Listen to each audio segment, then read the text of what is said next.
The Untold Journal Entries, Pride and Prejudice in a Bluestocking style. Humorous takes on a much-loved classic, written and performed by Stephanie Poppins.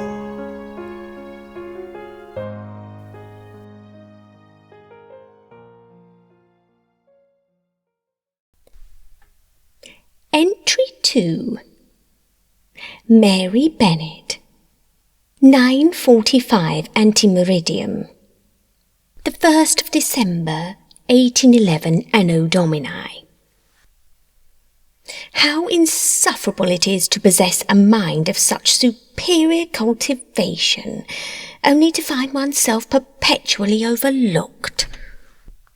Today at the assembly I observed with growing vexation how the gentlemen flocked to my sisters. Jane, with nothing but her insipid beauty to recommend her, had 3 partners before the first set was through. What profound thoughts occupy her pretty head! What wisdom falls from those perfect lips! None whatsoever. Yet men gaze upon her angelic countenance, as though she were some celestial being, when any person of sense can see she possesses not an original thought in her head. And Elizabeth, how it galls me to watch her receive such attention when her judgment is so fatally flawed. Her kindness to that scoundrel Wickham proves how easily her supposedly keen mind can be deceived by a handsome face and a false charm. I attempted to warn her his character bore examination, citing examples from moral philosophy about the dangers of trusting to appearances, yet she dismissed my counsel with that patronising smile she reserves from my sermonising, as she calls it. Now see how her poor judgment reflects upon our entire family. Even when I attempted to engage Mr. Collins in discourse upon the moral teachings of Fordyce's sermons, he excused himself with uncommon haste to seek refreshment. Surely a man of the church should appreciate serious theological discussion over idle chatter. I am convinced the failing lies not in my person, but the degraded tastes of society. What gentleman of true worth would not be captivated by a lady who can discourse upon philosophy, morality, and literature with equal felicity? The Bluestockings, indeed, have no qualms about discussing such. So why shouldn't I? Yet it seems the men prefer gazing upon Jane's placid perfection to engaging with a mind of substance. How can they be so blind to the transient nature of mere physical beauty? Do they not understand a beautiful face offers no companionship of the intellect, no elevation of the spirit? And still Elizabeth receives praise for her lively conversation, when any discerning person can see how her attachment to Wickham reveals a fundamental want of judgment. I have tried to guide her towards a more principled understanding of character assessment, yet she treats my superior insight as though it were mere pedantry. If she possessed half my dedication to moral improvement, Elizabeth would not have been so easily taken in by that officer's superficial charms. At the pianoforte this evening, I selected the most challenging sonata in my repertoire, one that truly displays both technical mastery and interpretive depth. Did I receive the acclaim such a performance merited? Hardly. Instead, I witness others receive applause for their insipid rendering of simple Scottish airs. The injustice wounds me deeply. Papa speaks often of my accomplishments, yet where's the recognition I deserve? I've read more extensively than any young lady of my acquaintance. I can translate Latin passages, discuss the principles of natural philosophy, and offer moral guidance on any subject. Why then do I remain invisible when the drawing-room fills with company? Perhaps it's my destiny to be misunderstood by my generation. The truly enlightened mind often suffers in isolation, as the great thinkers have observed. Oh, to run away when I'm older and join the Bluestockings! What a dream it would be to be funded by the great Elizabeth Montague!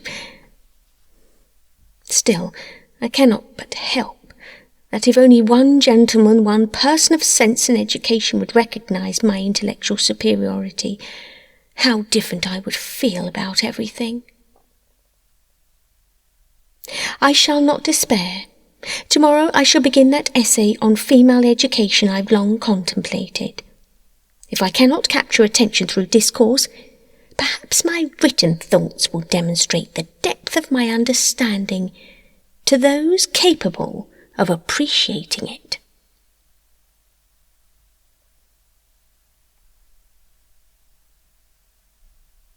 Evening Reflections. 7:30, post-meridian.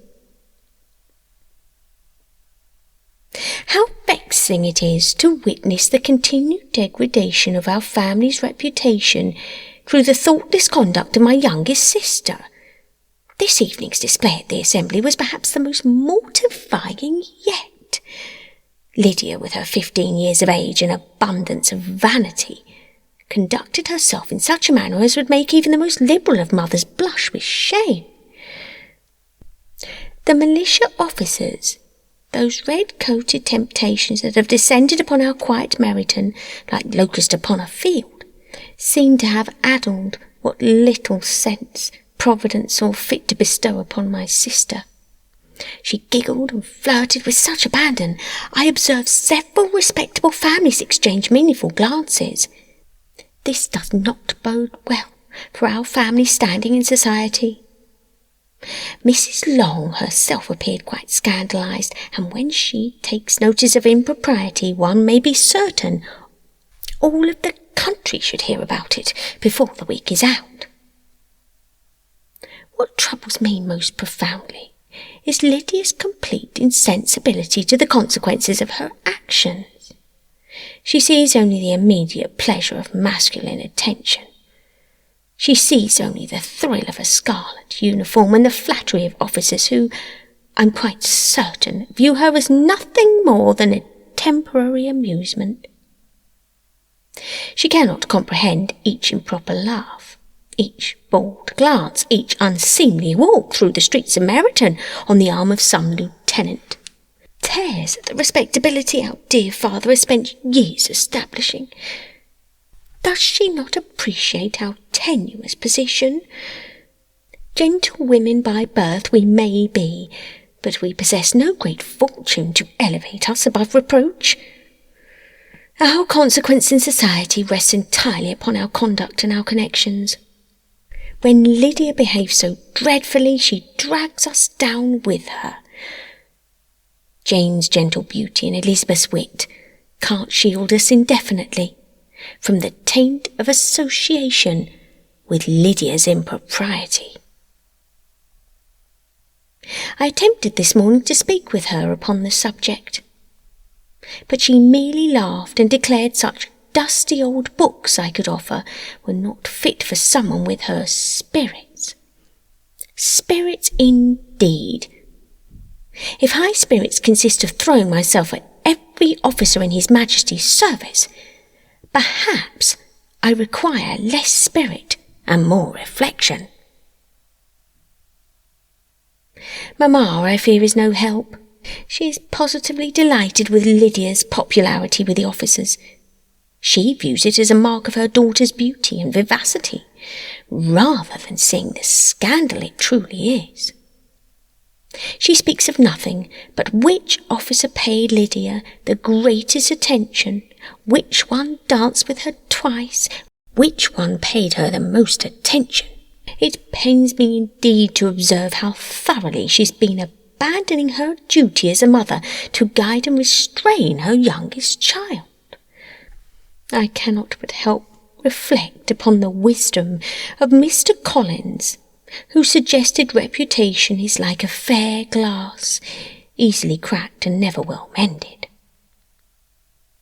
Each of Lydia's thoughtless actions creates another fissure in our family's good name. What gentleman of sense and fortune would wish to ally himself with us, when we produce such frivolous, unguarded females? Poor papa retreats even further into his library as the days pass. He must wish to escape the mortification of witnessing his youngest daughter's conduct, and who can blame him? I have decided I shall continue my efforts to set a proper example through my own conduct and studies.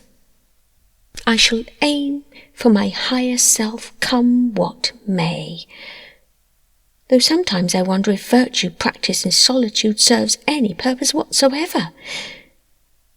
Perhaps tomorrow I shall again attempt to engage Lydia in some improving conversation. Although, things being the way they are, I hold little hope for success. Until wisdom and propriety prevail in this household, I remain ever faithful to my Stoic sisters. Signed, Mary Bennett.